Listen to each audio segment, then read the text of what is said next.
Kia ora, this is Arun Jacob, your friendly and frank licensed New Zealand immigration advisor as well as education advisor. My team and I at AJV Services, which is a company based here in New Zealand, we like to work with high quality people from different parts of the world who would like to migrate to New Zealand and bring your skills and your talents here into New Zealand, because we require good quality migrants to make a good country into a great country. So yeah, a very warm welcome to consider New Zealand. Today I'm going to speak about the skilled migrant category, which has undergone a few changes over the last few months, and there was a new policy that was announced recently in August of 2017, where there are certain key elements of the skilled migrant category visa that have now come into play. There are two basic criteria that an applicant needs to make to come into New Zealand under the skilled migrant category. The first one is that you need to have skilled employment here in New Zealand, or you should have studied here in New Zealand for at least 2 years and been awarded a master's or a doctorate. So these are the two key elements or parameters that need to be met for you to be able to successfully apply for a skilled migrant category visa here in New Zealand. Now, in case you do not meet both these parameters, but you do show your you have the attributes to become a potential skilled migrant here in New Zealand, then the Immigration Department, or INZ as it's called, will assess your application and grant you something called a skilled migrant job search visa, which essentially allows you to come into the country and find employment. And when you find employment, you basically meet the first criteria, which is that you should have skilled employment here in New Zealand. So that's the way the system is structured.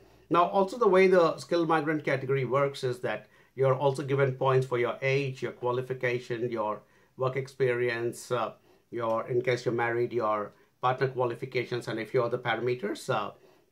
And if you get 100 points or above, technically you will be able to put in something called an expression of interest. And this expression of interest is from your side saying, hey, look, I'm keen to migrate to New Zealand as a skilled migrant, so do consider my interest. So from time to time, the Immigration Minister of New Zealand, he sets a selection point and says anybody meeting 160 points or above will be picked from the pool, and their applications will be assessed to see if they match all the criteria. And if yes, then an invitation to apply is given by the Immigration Department, stating that, hey, look, we've done some preliminary checks and we believe that what you've stated in your expression of interest is all good. Now go ahead and submit the required documents for us to do further verification and grant you a skilled migrant category visa.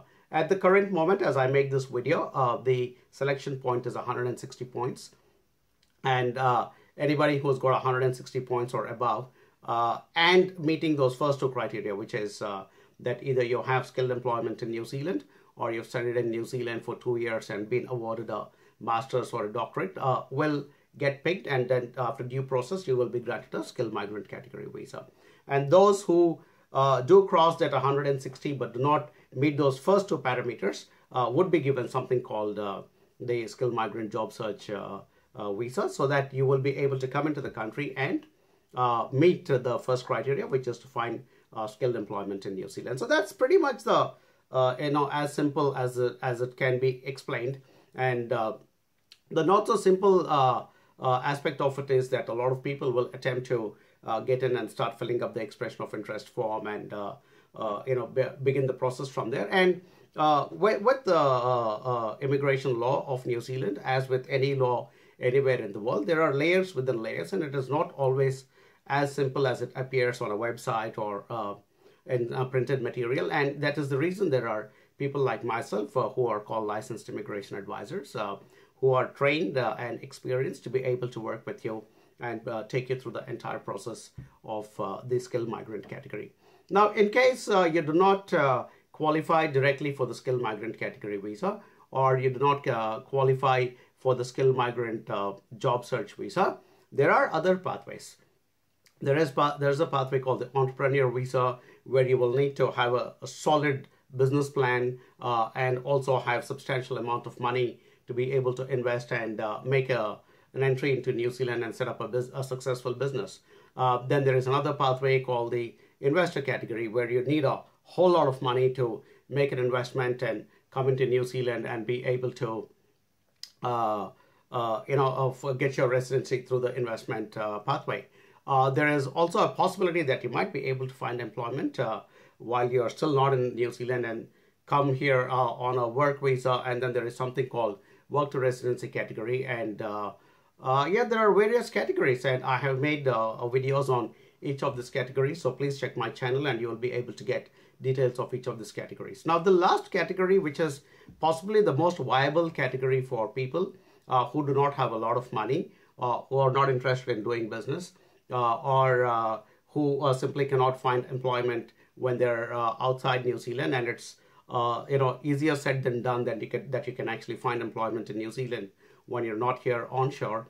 There is this pathway called the utilizing the pathway of education and settling in New Zealand. So the way it works, and there is a precise video on this topic as well in my channel, so do watch it. But what happens is a lot of people opt to invest some money, come into New Zealand, get into a good college, into a good course, and actually upgrade their skills. And the policy is set in such a way that after you complete your course, that if you've done the right level of course, you will actually get a 1-year work visa.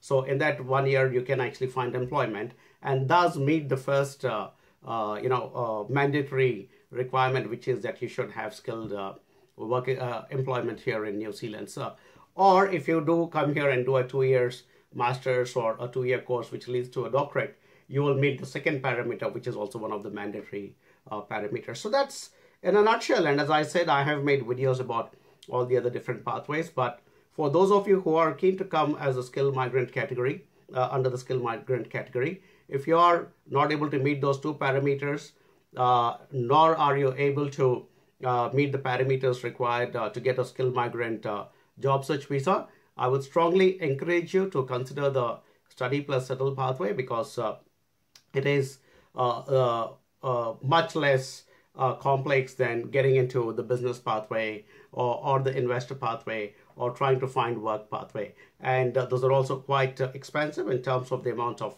money that is required. And this is a much simpler pathway, especially for married people.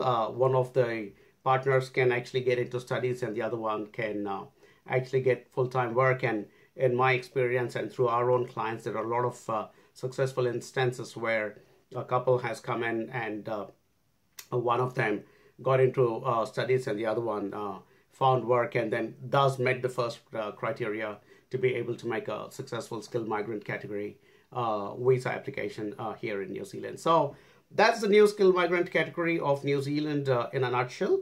And I hope that was useful. My company, AJV Services, my wonderful team, and we are here to help all of you. If you like this video, please share it with your family and friends. More important, send us an inquiry and we will do a free, no obligations assessment and let you know where you stand. And we will be honest and transparent and put in front of you the best options that will help you to come and live in this beautiful country we called Aotearoa, or the land of the long white cloud. Do share my video with your family and friends, and as always, thanks for watching. Kia ora.